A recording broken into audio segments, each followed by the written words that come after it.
Assalamualaikum warahmatullahi wabarakatuh.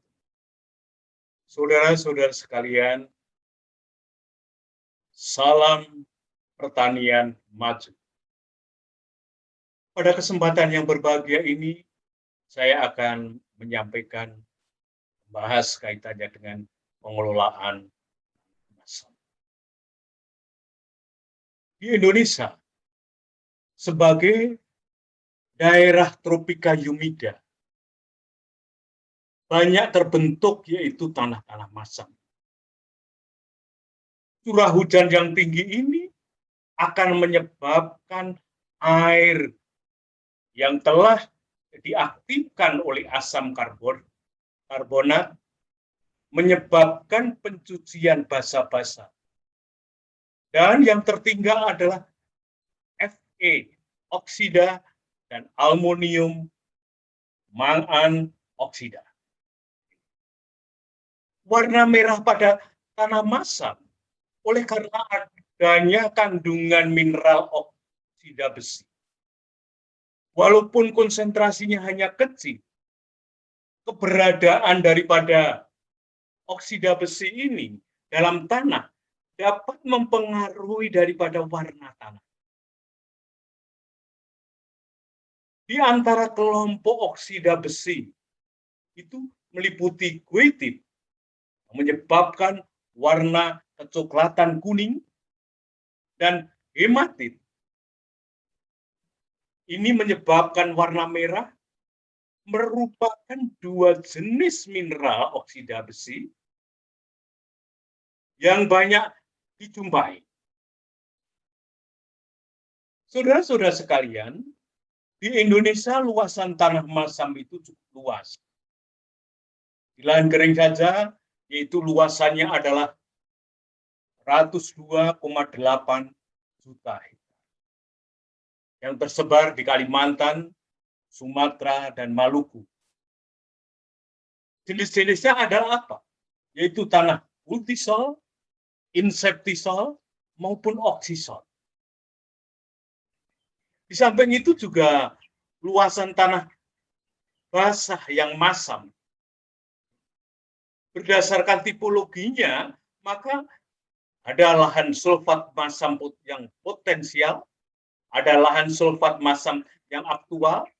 Ini juga merupakan yaitu lahan-lahan masam kita yang perlu harus kita tangani. Saudara-saudara sekalian, lalu sekarang kendala apa pada tanah masam ini? Tanah masam mempunyai banyak kendala, sehingga sering dinamakan multifaktor stres, banyak kendala. Antara lain, yaitu pH tanahnya yang rendah, ini hubungannya dengan unsur hara, ketersediaan unsur hara, maupun kegiatan mikrobia, kemudian kejenuhan basa yang rendah, kemudian aluminium, Mn, dan Fe yang tinggi, ini menyebabkan yaitu tanaman racunan, toksik terhadap tanaman, kemudian juga yaitu veksasi P yang tinggi. Sehingga apa? Sehingga ketersediaan daripada unsur fosfor ini akan rendah sekali. Saudara-saudara sekalian, di samping itu defisiensi unsur-unsur hara yang lain, terutama unsur-unsur basa, Ca, Mg, K, dan juga yaitu hara mikro, seng, Cu, Mo, boron, dan sebagainya. Tanah-tanah semacam ini telah mengalami yaitu proses pelindian yang hebat. Dan tanahnya yaitu didominasi oleh lempung kaulinit 1 yang kurang aktif. Sehingga KTK-nya, kapasitas pertukaran kationnya rendah. Saudara-saudara sekalian, lalu sekarang bagaimana upaya kita untuk mengelolanya? Berdasarkan yaitu masukan tinggi, teknologi masukan tinggi, bisa kita lakukan yaitu melalui pengapuran. Ini berupaya untuk merubah tanah masam ini menjadi nitrat. dengan adanya pengapuran ini, itu akan menyebabkan yaitu pH akan lebih netral, meningkat pH-nya, Al-nya terendapkan, sehingga tidak menfiksasi fosfor, fosfornya bisa tersedia, dan juga Al tidak meracun bagi tanaman, kapasitas pertukaran kationnya dan kejenuhan basanya meningkat. Saudara-saudara sekalian, dalam pengapuran yang perlu kita perhatikan, yaitu kaitannya dalam penentuan dosis daripada kapur ini, agar tepat, tidak berlebih. Jika berlebih juga akan mengakibatkan yaitu pertumbuhan tanaman tidak baik. Nah, bagaimana sekarang cara penentuan dosis? Ada 3 cara, yaitu titrasi basa standar. Kemudian yang kedua, dengan larutan buffer.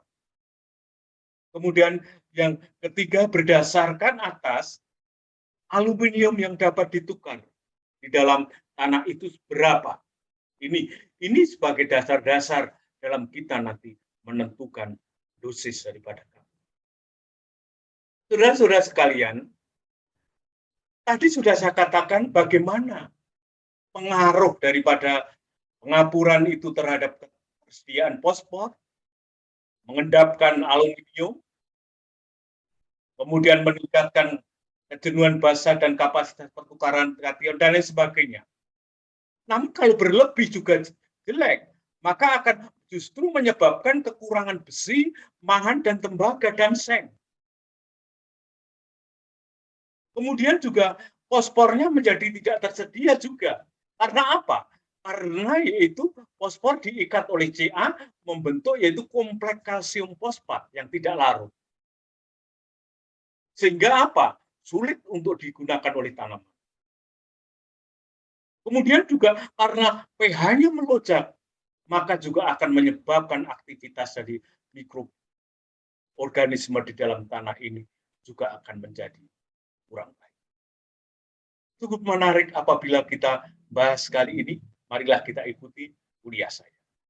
Salam pertanian maju. Pengelolaan tanah masam. Di depan sudah kami sampaikan bahwa proses pedogenesis terjadinya tanah masam di Indonesia ini dikarenakan adalah karena daerah tropika humida, curah hujannya tinggi, akan menyebabkan air yang telah diaktifkan oleh asam karbonat akan menyebabkan pencucian basa dan tertinggal Fe oksida dan aluminium maupun mangan oksida. Warna merah ini karena oleh kandungan daripada mineral oksida besi. Kemudian di antara kelompok oksida besi ini, goethit menyebabkan warna kecoklatan kuning dan hematit merah merupakan 2 jenis mineral oksida besi kristalin yang paling banyak dijumpai. Sebaran tanah di Indonesia cukup luas, yaitu sekitar 54% totalnya. Data yang terakhir bahwa sebaran tanah mineral masam khusus untuk lahan kering di Indonesia ini, yaitu sekitar 102,8 juta hektar. Yang tersebar paling banyak yaitu di Kalimantan, kemudian kedua di Sumatera, kemudian ketiga di Papua dan Maluku, dan yang keempat adalah di Sulawesi, dan terakhir di Jawa dan di Bali NTT. Dan jenis tanahnya apa? Yaitu ultisol, kemudian inseptisol, kemudian oksisol, kemudian yaitu entisol dan spodosol. Saudara-saudara sekalian, sebaran lahan kering kita yang 102,8 juta hektar ini banyak tersebar di Sumatera, Kalimantan, dan Papua. Dan dari sekian ini hanya sebagian kecil saja yang potensial untuk pengembangan palawija dan padi. Karena apa? Karena tingkat kesuburan tanahnya yang rendah. Saudara-saudara sekalian, sekarang kalau yang lahan basah, apakah ada yang masam? Maka berdasarkan tipologinya, maka tanah masam daerah basah itu dibagi menjadi dua, yaitu lahan sulfat masam potensial SMP dan lahan sulfat masam aktual atau SMA. Lahan sulfat masam yang potensial ini merupakan lahan yang mempunyai bahan sulfidik atau pirit pada kedalaman 0 sampai 100 cm. Namun untuk yang lahan yang sulfat masam aktual ini mempunyai pH yang sangat rendah, kurang daripada 3,5. Ini mempunyai horizon sulfurik. Tentunya ini adalah sangat penting, harus kita perhatikan. Nanti bisa meracun daripada tanaman sendiri. Saudara-saudara sekalian, ini perkiraan luas berbagai lahan rawa di Indonesia. Yaitu lahan rawa kita di Indonesia itu sekitar yaitu 13,2 juta hektar. Dan paling banyak yaitu berada di Papua, kemudian di Kalimantan dan di Sumatera. Saudara-saudara sekalian, kalau kita melihat yaitu tanah-tanah masam dan tidak masam, bagaimana? Untuk tanah yang non-akuik, yang kering, di lahan kering, maka bila kejenuhan basahnya kurang dari 50% atau dikatakan udik atau distrik, maka dia termasuk yaitu tanah masam. Umpamanya entisol, inseptisol, oksisol, ultisol, dan spodosol. Namun kalau lahan-lahan yang kejenuhan basahnya lebih daripada 50%, artinya ustik dan eutrik, subur. Antara ini entisol, inseptisol, alfisol, molisol, vertisol, dan andisol. Dan untuk yang akuik, itu bisa histosol maupun yang mineral masam. Ini termasuk pada lahan basah yang akuik ini. Yang saudara-saudara sekalian, sekarang kalau kita melihat, sebenarnya sumber kemasaman itu apa? Sumber kemasaman itu terjadi karena proses pelapukan mineral dan batuan, serta terjadinya pencucian tadi. Pencucian basa-basa, sehingga yang tertinggal hanya yaitu Fe maupun Al oksida yang menyebabkan tanah itu yaitu masam. Biasanya pH tanahnya kurang daripada 5,5. Dengan adanya tingginya aluminium ini yang dapat ditukar atau ALDD inilah yang akan dia sebagai sumber kemasaman. Karena ini ALDD-nya yaitu pada tanah-tanah yang masam itu adalah cukup tinggi. Kemudian sumber kemasaman tanah itu dapat juga berasal dari tadi yang saya katakan Al dan Fe oksida ini. Oleh karena itu ALDD daripada liat atau clay, aluminosilikat dan dekomposisi bahan organik ini ya akan menyebabkan yaitu terjadinya yaitu suatu kemasaman daripada tanah itu. Saudara-saudara sekalian, sekarang kendala tanah masam itu apa untuk pertumbuhan tanaman? Antara lain yaitu kemasaman itu sendiri, tanah masam, yaitu ultisol dan oksisol umpamanya. Ini biasanya didominasi oleh kaulinit dan oksida besi dan aluminium. Serta kandungan yang tinggi ini akan dapat dia menyebabkan terjadinya yaitu keracunan aluminium. Bentuk aluminium yang beracun itu bagi akar tanaman yaitu dalam bentuk aluminium monomerik, Al bermuatan 3, aluminium oksida, ya, dioksida, aluminium dioksida, dan lain sebagainya. Ini. Oleh karena itu, aktivitas aluminium monomerik ini semakin meningkat pada pH yang lebih rendah daripada 5. Semakin masam, maka aluminium monomerik ini semakin meningkat pula aktivitasnya. Kemudian yang selanjutnya kendala utama daripada peningkatan produktivitas, terutama ini yang peka itu kedelai, di lahan masam itu apa? Yaitu rendahnya pH, tingginya kejenuhan aluminium, tingginya Fe dan Mn tersedia, serta yaitu kekahatan unsur hara fosfor dan kalium. Karena fosfor terikat oleh Al dan kalium termasuk unsur basa yang tersuci sehingga rendah sekali karena telah tersuci. Saudara-saudara sekalian, ini adalah hubungan antara unsur hara yang kahat pada pH yang rendah. Maka semakin rendah daripada pH-nya, maka unsur hara yang kahat itu semakin banyak.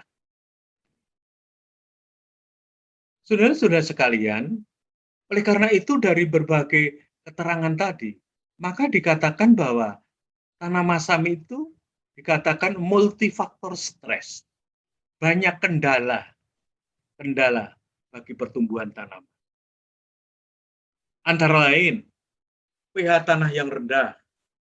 Ini hubungannya dengan masalah ketersediaan hara dan aktivitas mikrobia. Kejenuhan basa yang rendah, umpamanya tanah potsolik atau ultisol kurang dari 35%. Ini kejenuhan basanya. Aluminium, Ma'n, dan Fe yang tinggi. Kalau aluminium, Ma'n, Fe yang tinggi ini akan menyebabkan toksik, akan menyebabkan meracun bagi tanaman. Di samping itu, yaitu terjadinya fiksasi fosfor yang tinggi oleh Fe maupun Al, sehingga tidak tersedia bagi pertumbuhan tanaman. Di samping itu juga defisiensi daripada Ca, Mg, K, dan hara mikro, seperti seng, Cu, molibdenum, dan bor. Kemudian terjadi pelindian hebat, didominasi oleh sesquioxida oksida, R2O3, dominasi oleh sesquioxida oksida, oksida besi maupun Al dan mangan tadi. Kemudian biasanya adalah lempungnya lempung kaulinit satu-satu yang kurang aktif, sehingga kapasitas pertukaran kationnya rendah. Banyak diduduki oleh mineral-mineral yang sudah terlapukan. Dan biasanya banyak terjadi di daerah-daerah lahan kering. Karena musim keringnya yang jelas. Saudara-saudara sekalian, sekarang bagaimana pengelolaan teknologi masukan tinggi untuk tanah masam ini? Kalau teknologi masukan rendah, prinsipnya yaitu prinsip adaptasi tanaman. Kita bisa menggunakan yaitu tanaman kelapa sawit, karet maupun nanas. Namun teknologi masukan tinggi kita merubah agar tanah itu sesuai untuk pertumbuhan tanaman, yaitu melalui pengapuran. Dengan pengapuran ini, yaitu akan mengubah kondisi tanah. Bahan kapur yang bisa kita gunakan yaitu kalsit atau dolomit. Reaksi pengapuran seperti di bawah ini. Saudara-saudara sekalian, ini reaksi lengkapnya daripada pengapuran. Jika dengan menggunakan kalsium karbonat atau CaCO3, ya, asid ini, maka kalsium bikarbonat ini yang akan menyebabkan pH tanah ini akan menaik. Kalsium bikarbonat ini menyebabkan akan naik. Dan juga Ca ini bisa, yaitu bisa diserap oleh tanaman. Berarti juga di samping meningkatkan pH, juga akan menyediakan Ca untuk pertumbuhan tanaman. Di samping itu juga bisa menggunakan CaO maupun CaOH2, namun jarang dilakukan. Semuanya adalah karena kalsium karbonatnya inilah yang akan menyebabkan pH akan naik. Saudara-saudara sekalian, jadi tujuan pada pengapuran itu yaitu dalam rangka untuk meningkatkan pH, meningkatkan ketersediaan kalsium maupun fosfor, mengurangi keracunan Al, serta meningkatkan kapasitas tukar kation. Pada umumnya yang banyak digunakan yaitu menggunakan kalsium karbonat, kalsit, maupun yaitu menggunakan dolomit, CaMgCO3 2 kali. Bila kita menggunakan yaitu dolomit, maka di samping dia akan memasok pada Ca, dia juga akan bisa memasok daripada. Di samping akan menetralkan yaitu kondisi tanah. Oleh karena itu, dapat dikatakan bahwa akibat pengapuran ini menyebabkan terendapnya Al, sehingga tidak toksik, tidak meracun. Meningkatkan pH tanah, meningkatkan ketersediaan fosfor, keracunan Al akan teratasi, memberikan Ca dan atau Mg jika menggunakan dolomit. Kalau menggunakan kalsit hanya menambahkan Ca. Kegiatan mikroorganisme akan semakin meningkat. Ketersediaan hara lain, misalnya molibdenum, lebih tersedia. Dan juga secara fisik akan membantu yaitu terbentuknya struktur tanah yang lebih mantap. Saudara-saudara sekalian, yang terpenting dalam pengapuran yaitu dalam rangka untuk menentukan kebutuhan kapur. Yang pertama yaitu dengan menitrasi tanah menggunakan larutan basa standar, di mana setiap 1 mili ekivalen per mili ekivalen persen atau mili ekivalen per 100 gram tanah yang sering disebut yaitu mili ekivalen persen setara dengan 2,25 ton CaCO3. Ini jarang digunakan. Kemudian yang kedua dengan larutan penyangga atau sering dikatakan buffer solution dengan pH meter, yaitu ini contoh tanah yang tadinya pH-nya 5,5 dengan menggunakan larutan buffer yaitu 6,8, maka pH akhirnya jadi 6,3. Berarti di sini terjadi yaitu penurunan dari buffer itu buffernya itu yaitu sekitar 0,5. Maka setiap penurunan pH tanah sebesar 0,1 setara dengan kebutuhan kapur 1 ton. Maka kalau terjadi yaitu penurunan pH larutan buffernya itu 0,5, maka akan terjadi kebutuhan kapurnya adalah 5 ton per hektar. Untuk meningkatkan pH dari 5,5 ke 6,8.